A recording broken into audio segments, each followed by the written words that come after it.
ದೈವ ಮತ್ತೆ ಭೂತ ಒಂದೇನಾ ಅಥವಾ ಬೇರೆ ಬೇರೆನಾ? ಸರಳವಾಗಿ ಹೇಳೋದಂತಿದ್ರೆ ಹುಲಿ ಮತ್ತು ಬೆಕ್ಕು ಒಂದೇನಾ ಅಂತ ಕೇಳಿದಾಗ ಆಯ್ತು.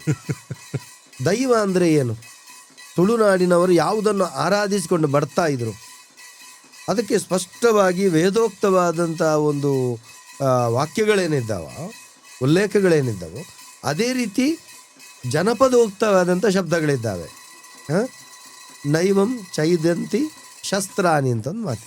ಕಣ್ಣಿಗೆ ಕಾಣದೇ ಇರುವಂಥದ್ದು, ಅಳತೆಗೆ ಸಿಗದೇ ಇರುವಂಥದ್ದು, ಕತ್ತಿಯಲ್ಲಿ ಛೇದಿಸಲಿಕ್ಕೆ ಆಗದೇ ಇರುವಂಥದ್ದು, ನೀರಲ್ಲಿ ಒದ್ದೆ ಆಗದೇ ಇರುವಂಥದ್ದು, ಗಾಳಿಯಲ್ಲಿ ಹಾರದೇ ಇರುವಂಥದ್ದು, ಇಂಥ ಒಂದು ಶಕ್ತಿ ಇದೆ.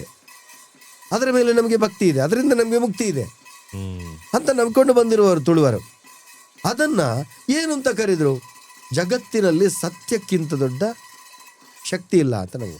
ಸತ್ಯ, ನೀನು ಸತ್ಯ ಧರ್ಮದಲ್ಲಿ ಬದುಕಬೇಕು, ಸತ್ಯವಂತನಾಗಿರಬೇಕು, ಸತ್ಯ ತುಯಿಲಕ್ಕೆಪ್ಪಡು, ಸತ್ಯ ಕಂಡಾಗಿರಲಿ, ಸತ್ಯ ದೀಲಕ್ಕೆಪ್ಪಡು, ಸತ್ಯ ಇಟ್ಟಾಗಿರಲಿ, ಸತ್ಯ ನಿನ್ನನ್ನು ನಡಪೋಣ, ನಿನ್ನನ್ನು ಸತ್ಯ ನಡೆಸ್ತದೆ, ಸತ್ಯ ನಿನ್ನನ್ನು ಕಾಪಾಡು, ಸತ್ಯ ನಿನ್ನನ್ನು ಕಾಯಲಿ, ರಕ್ಷಿಸಲಿ. ಹೀಗೆ ಮಾಡ್ತಾ ಇದ್ದದ್ದು. ಮೊದಲೇ ಯಾವುದೇ ದೈವಕ್ಕೆ ಹೆಸರಿಲ್ಲ.